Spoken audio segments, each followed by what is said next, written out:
নমস্কার, খেলবাসের পক্ষ থেকে সকলকে স্বাগত জানাই। আমি রয়েছি আপনাদের সঙ্গে অনির্বাণ। এই আজকের আলোচনা হবে ইস্টবেঙ্গল মোহনবাগানের বিস্তারিত খবরাখবর নিয়ে। আমার সঙ্গে রয়েছে বিশিষ্ট ক্রীড়া সাংবাদিক চিত্তদা, প্রথমেই খেলবাসের পর্যায়ে তোমাকে স্বাগত জানাই। চিত্তদা, আজকে নর্থ ইস্টের বিরুদ্ধে মোহনবাগান দল মুখোমুখি হতে চলেছে। তো সেক্ষেত্রে বেশ কিছু চোট আঘাত সমস্যায় ভুগছে মোহনবাগান দল। তো রড্রিগেজ, আপুইয়া তাদের আজকে হয়তো নাও থাকতে পারে। কি বলবে এই বিষয়টা নিয়ে? এই চোট আঘাত সমস্যাটা কতটা ভোগাতে পারে আজকের ম্যাচে? দেখো, চোট আঘাত সমস্যা তো নিশ্চয়ই, চোট সমস্যাটা বড় সমস্যা, কিন্তু এটা একটা খেলার অঙ্গ, পার্ট অফ দ্য গেম। কিন্তু চোট নিয়ে বসে থাকলে বা সেটা নিয়ে কান্নাকাটি করলে তো কোনো কোচও চায় না। তারা নিজেদের plan A plan B ready রাখে এবং তাদের সাবস্টিটিউট যারা খেলবে তারা নিশ্চয়ই তাদের নিজেদের সেরাটা দেবে এবং ম্যাচ দলকে জেতানোর জন্য আপ্রাণ চেষ্টা করবে।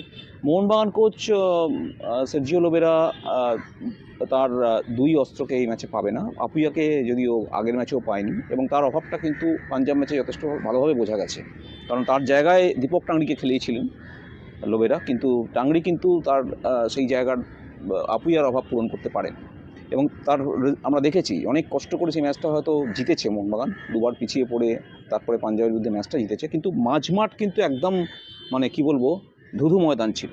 যখনই পাঞ্জাব অ্যাটাক করেছে কিন্তু প্রেসার পড়েছে ডিফেন্সের ওপরে এবং খুব স্বাভাবিকভাবেই লোবেরার তো একটা চিন্তা আছেই আপুইয়ার জায়গাটা কীভাবে ফিল আপ করবে।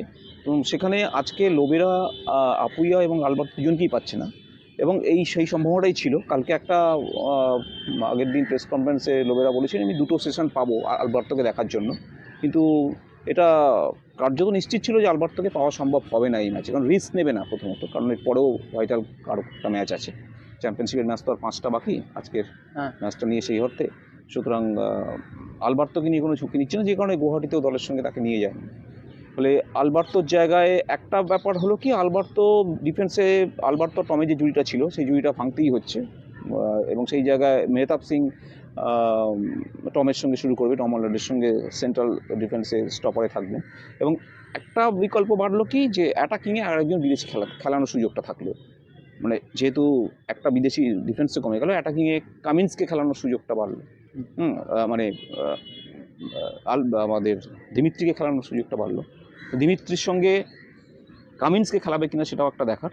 আমার মনে হয় এই রবসন আছে, ম্যাকালাম আছে, সেই সঙ্গে কামিন্স এবং দিমিত্রিকে, এই কামিন্স এবং দিমিত্রির মধ্যে একজনকে কিন্তু প্রথম একাদশে খেলানোর একটা অপশান বাড়লো, যেহেতু একজন ডিফেন্সে একজন বিদেশি খেলানোর সুযোগটা কমে গেল। তো সেই সূত্র দেখতে গেলে কিন্তু এখন লোবেরার হাতে অ্যাটাকে বিদেশি বাড়ানোর যে সুযোগটা থাকলো সেটা তিনি কীভাবে ব্যবহার করেন, তিনি দিমিত্রিকে খেলান না কামিন্সকে প্রথম একাদশে নামান, সেটা কিন্তু দেখার রয়েছে। আর দ্বিতীয় কথা হচ্ছে, আপুইয়ার জায়গায় আগের দিন দীপক টাংরিকে খেলিয়েছিলেন লোবেরা, সেই জায়গায় আজকে কি সাহালকে শুরু করাবেন? কারণ আগের দিন তো ওরকম একটা দুর্ধর্ষ একটা বিশ্বমানের গোল করেছিলেন, যে গোলে মানে মোহনবাগান ম্যাচে ফিরেছিল, 2-1 পিছিয়ে থাকার পর 2-2 ড্র হয়, 2-2 ইকুয়ালাইজ হয় ম্যাচটা, সমতা ফেরা। তো সেই জায়গায় সাহালকে আজকে কিন্তু প্রথম একাদশে দেখা যাওয়ার একটা সম্ভাবনা রয়েছে। সাহাল নিজেও কোচের পাশে বসে সাংবাদিক সম্মেলনে বলেছিলেন যে সবারই তো স্বপ্ন থাকে, ইচ্ছা থাকে প্রথম একাদশে শুরু করার, তো আমারও ইচ্ছা আছে যে শুরুটা করবো মোহনবাগানে, প্রথম একাদশে থাকবো। সুতরাং সেটা তার লোবেরা কী করেন সেটা দেখার, তার সিস্টেম কীভাবে, কী ফরমেশনে দল নামান এবং কী তার রণকৌশল হয়, সেই জায়গাটা কিন্তু আমাদের দেখতে হবে। এবং দ্বিতীয় কথা হচ্ছে নর্থ ইস্ট ইউনাইটেড, তুমি যেটা বললে যে নর্থ ইস্ট ইউনাইটেড কিন্তু যথেষ্ট কঠিন প্রতিপক্ষ হবে, যদিও ওরা খুব একটা ভালো শুরু করেনি। তুমি যদি আমাকে জানতে চাও যে নর্থ ইস্টের সঙ্গে ম্যাচটা কতটা কঠিন হবে, আমি বলবো যথেষ্ট কঠিন হবে। নর্থ ইস্ট হয়তো হতে পারে যে 12 নম্বরে আছে, একটা মাত্র ম্যাচ জিতেছে, হ্যাঁ, তো সেই জায়গায় মাত্র 7 পয়েন্ট, ঠিক আছে, কিন্তু এবারে কিন্তু লিগ যেহেতু একদম গায়ে গায়ে সবকটা দল রয়েছে, সুতরাং কোনো দলই কিন্তু কোনো দলকে হালকাভাবে নেওয়ার প্রশ্নই নেই। তো সেই জায়গায় দেখতে গেলে দেখো, মোহনবাগানের সামনে কিন্তু এই ম্যাচটাও কিন্তু খুব কঠিন হতে চলেছে। বেশ, ইউনাইটেডকে নিয়ে মোহনবাগানকে চিন্তার আরেকটা কারণ হচ্ছে, নর্থ ইস্ট ইউনাইটেড কিন্তু ঘরের মাঠে আজকে খেলবে গুয়াহাটিতে ওরা কিন্তু 2টো ম্যাচ হেরেছে এবং সেটা বড় ব্যবধান। একটা হচ্ছে ইউনাইটেড দিল্লি, ঠিক আছে, sporting club Delhi, sporting club দিল্লির কাছে ওরা সম্ভবত 3 গোলে হেরেছিল, আর উড়িষ্যার কাছে তোমার 4 গোল খেয়েছিল, ঠিক আছে, কিন্তু যদি ওরা 10 জনে হয়ে গিয়েছিল, কিন্তু অনেকটা সময় 10 জনে খেলেছিল এই ম্যাচটা। কিন্তু এটুকু যদি তুমি এই দুটো ম্যাচের রেজাল্টটাকে যদি ওভারলুক করো, তাহলে দেখবে ওদের ধারাবাহিকতা, কনসিস্টেন্সিটা কিন্তু এবারে নেই। কিন্তু বেশ কয়েকটা ওরা ভালো ম্যাচ খেলেছে, হালকাভাবে নেওয়ার কোনো প্রশ্নই নেই, এবং খুবই কঠিন ম্যাচ হবে। এবং আরেকটা ব্যাপার, কারণ ওরা অ্যাওয়ে ম্যাচে নর্থ ইস্ট ইউনাইটেড 4টে অ্যাওয়ে ম্যাচে ওরা ড্র করে এসছে, এবং যথেষ্ট ভালো প্রতিপক্ষদের বিরুদ্ধে যারা লড়াইয়ে আছে চ্যাম্পিয়নশিপের। বেঙ্গালুরু এফসিকে বিরুদ্ধে ওরা পিছিয়ে পড়েও ড্র করেছিল, মুম্বাইতে গিয়ে ওরা ড্র করেছে, 1-1 ড্র করেছিল, পাঞ্জাবে গিয়ে লুধিয়ানায় ড্র করে এসেছে, এবং লাস্ট ম্যাচ যে নর্থ ইস্ট খেলেছিল না, সম্ভবত কেরল ব্লাস্টার্সের বিরুদ্ধে, সেখানেও কিন্তু তারা ড্র করে এসেছে। বুঝতেই পারছো, একটা দল অ্যাওয়ে ম্যাচে গিয়ে ড্র করে আসছে মানে লোবেরার জন্য কিন্তু চিন্তার বিষয় মোহনবাগানের জন্য। সুতরাং খুব সতর্ক থাকতে হবে নর্থ ইস্টের বিরুদ্ধে খেলতে গেলে। আরেকটা ব্যাপার হচ্ছে, যেটা শুনছি যে নর্থ ইস্ট আজকে দুটো ভাইটাল প্লেয়ারকে, জাবাকো আর হচ্ছে জিতিন এমএসটা, জাবাকো চোট আছে, আগের ম্যাচও খেলেনি। তো জিতিন এমএসটা কিন্তু যদি না খেলে, আমি যে শুনছি জিতিন এমএসের খেলার সম্ভাবনা খুব কম, ওর চোটটা খুবই বেশ গুরুতর। যদি জিতিন এমএস না খেলে তাহলে কিন্তু মোহনবাগানের জন্য একটা বড় অ্যাডভান্টেজ। ওই উইং প্লেটা, যে জিতিনের যে দৌড়টা উইং দিয়ে, এটা কিন্তু মোহনবাগানকে সমস্যায় ফেলতে পারে। তো সেটা জিতিনকে যদি না পায় নর্থ ইস্ট, তাহলে কিন্তু মোহনবাগানের জন্য কিছুটা অ্যাডভান্টেজ তো অবশ্যই হবে। চিত্তদা, আরও একটা প্রশ্ন করছি যে ইস্টবেঙ্গলের সেখানে মিগুয়েল একটা ফাউল করে, যেখানে মিগুয়েলকে 3 ম্যাচের সাসপেনশন দেওয়া হয়, এবং তার জন্যই ইস্টবেঙ্গল ক্লাবের কাছে জবাবদিহি চাওয়া হয়। তো সেক্ষেত্রে ইস্টবেঙ্গল দল এই জবাবদিহিতে কি বলবে, বা মিগুয়েল আগামী কটা ম্যাচের জন্য সাসপেনশন পেতে পারে বলে মনে করছো? একটু যদি বিস্তারিতভাবে বলো এই বিষয়টা নিয়ে। কালকে যে চিঠিটা এসেছে ফেডারেশনের ডিসিপ্লিনারি কমিটি থেকে ইস্টবেঙ্গলের কাছে, গতকাল, তার আগের দিন চিঠি দেওয়া হয়েছিল, ইস্টবেঙ্গল ক্লাব দিয়েছিল, অনেক রাতে ম্যাচের পরেই দিয়েছিলেন ইনফ্যাক্ট চিঠিটা ফেডারেশন প্রেসিডেন্টকে দিয়েছিলেন ক্লাব। তারপরে কালকে যে চিঠিটা ডিসিপ্লিনারি কমিটি পাঠিয়েছে, সেখানে মিগুয়েলের যে 3 ম্যাচের সাসপেনশন, 3 ম্যাচ নির্বাসন এবং সঙ্গে আর্থিক জরিমানার হবে বা হতে চলেছে, হ্যাঁ, রুলস অনুযায়ী, মানে অ্যাকর্ডিং টু রেফারিজ রিপোর্ট, হ্যাঁ, এই শাস্তিটা হতে চলেছে। এটা ক্লাবকে জানানো হয়েছে চিঠি দিয়ে, এবং ক্লাবের কাছে ব্যাখ্যা চাওয়া হয়েছে, ক্লাবের কি মতামত, সেই মতামতের ব্যাখ্যা চাওয়া হয়েছে, ঠিক আছে।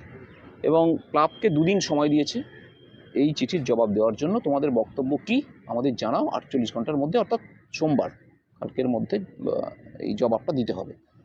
তো মিগুয়েলের শাস্তিটা 3 ম্যাচ সাসপেনশনটা ধরা হচ্ছে। প্রথমত লাল কার্ডের সাসপেনশনের জন্য 1টা ম্যাচ, আর বাকি 2টো ম্যাচ হচ্ছে তার খারাপ বিহেভিয়ার, বেঙ্গালুরু এফসির যে সাপোর্ট স্টাফ তাকে আঘাত করার চেষ্টা করা, অভিযোগ হচ্ছে তিনি তার গলা চেপে ধরেছিলেন, এবং সাইডলাইনের ধারে পড়ে থাকা বল জোরালো শট মেরেছিলেন বেঙ্গালুরু বেঞ্চে, ঠিক আছে। এই আচরণগুলোর জন্য আরও 2টো ম্যাচ সাসপেনশন, অর্থাৎ টোটাল 3 ম্যাচ সাসপেনশনের শাস্তি পাবে মিগুয়েল, সঙ্গে আর্থিক জরিমানা হতে পারে।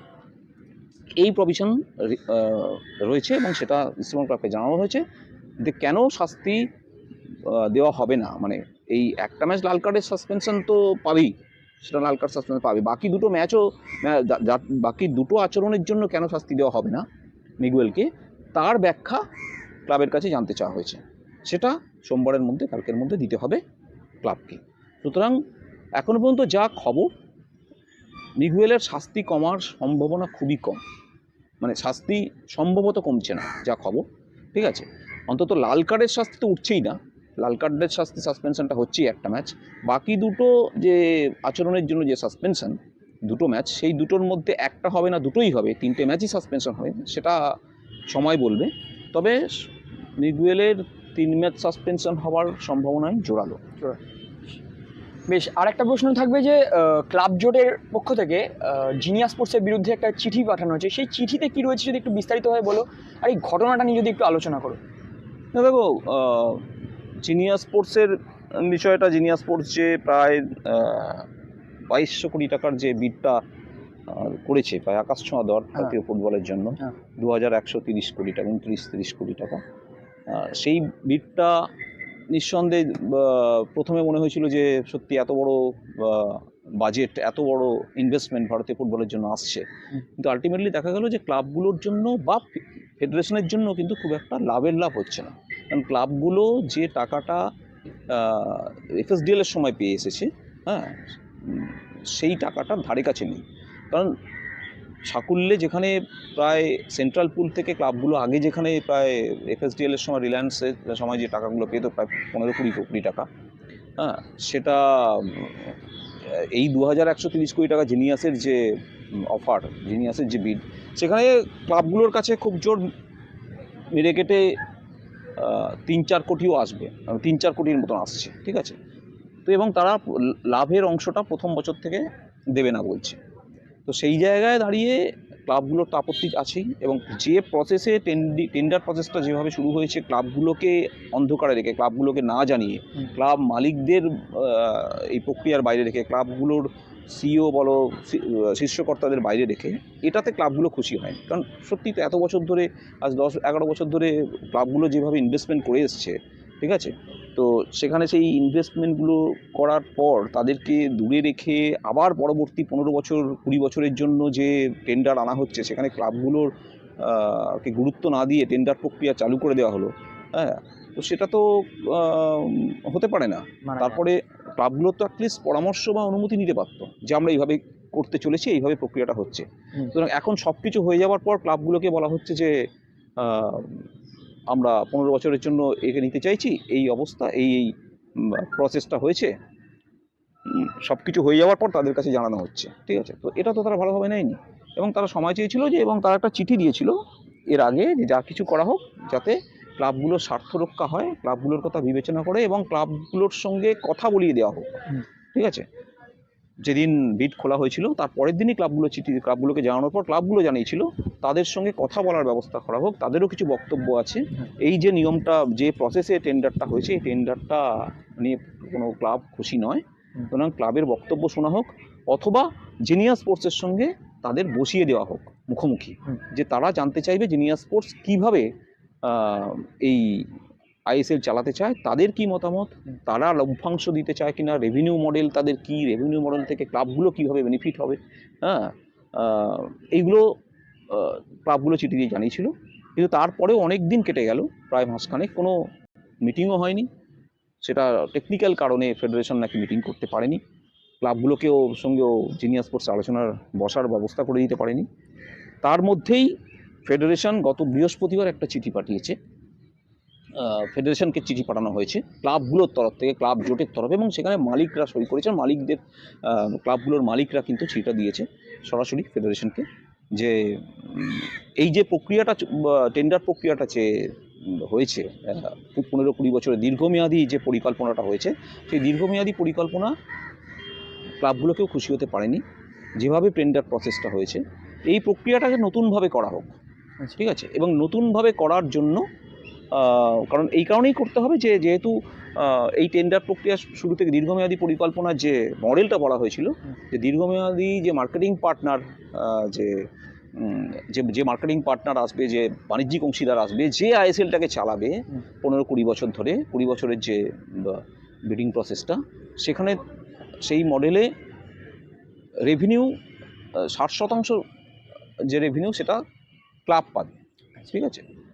30% মার্কেটিং পার্টনার, 10% হচ্ছে ফেডারেশন। তো এই মডেলে যদি হয় তাহলে ক্লাবগুলোরকে কেন দূরে রাখা হবে, তাই তো। তো সেই কারণেই ক্লাবগুলোর সঙ্গে আলোচনা করা হোক, এবং তার জন্য ক্লাবগুলো একটা প্রস্তাব দিয়েছে চিঠিতে, বৃহস্পতিবার যে চিঠিটা দেওয়া হয়েছে সেখানে বলা হয়েছে যে একটা ক্লাব ওয়ার্কিং কমিটি তৈরি করা হোক, আচ্ছা, ঠিক আছে। এই ক্লাব ওয়ার্কিং কমিটি তৈরি করা হোক, তাদের মতামত নিয়ে সেই ওয়ার্কিং কমিটির সাজেশন অনুযায়ী, সব কিছু করা হোক। মানে টেন্ডার কীভাবে হবে, টেন্ডার কীভাবে প্রক্রিয়াটা চলবে, ঠিক আছে। দীর্ঘমেয়াদী পার্টনার আনতে গেলে কোথায় কোথায় কী কী, কীভাবে টেন্ডার প্রক্রিয়াটা করলে, কীভাবে মার্কেটিং পার্টনার আনলে সবার স্বার্থ সুরক্ষিত থাকবে, সেটা ক্লাব হোক, সেটা সব স্টেক হোল্ডারদের স্বার্থ সুরক্ষিত থাকবে, ফেডারেশন হোক, হ্যাঁ, এবং মার্কেটিং পার্টনার প্রত্যেকে। তো তার জন্য একটা ক্লাব ওয়ার্কিং কমিটি করা হোক, যে ওয়ার্কিং কমিটিতে মালিকদের প্রতিনিধি থাকবে, অ্যাজ ওয়েল অ্যাজ ক্লাবেদের বাকি ক্লাবদের সিইওরাও থাকবে সেই ওয়ার্কিং কমিটিতে, ঠিক আছে। এরকম 8 সদস্যের একটা ওয়ার্কিং কমিটি বা ওয়ার্কিং গ্রুপ তৈরির সুপারিশ করা হয়েছে, প্রস্তাব দেওয়া হয়েছে প্রস্তাব আকারে ফেডারেশনকে, যে এটা করা হোক, তাহলে সব কিছু স্মুথলি এগোতে পারবে।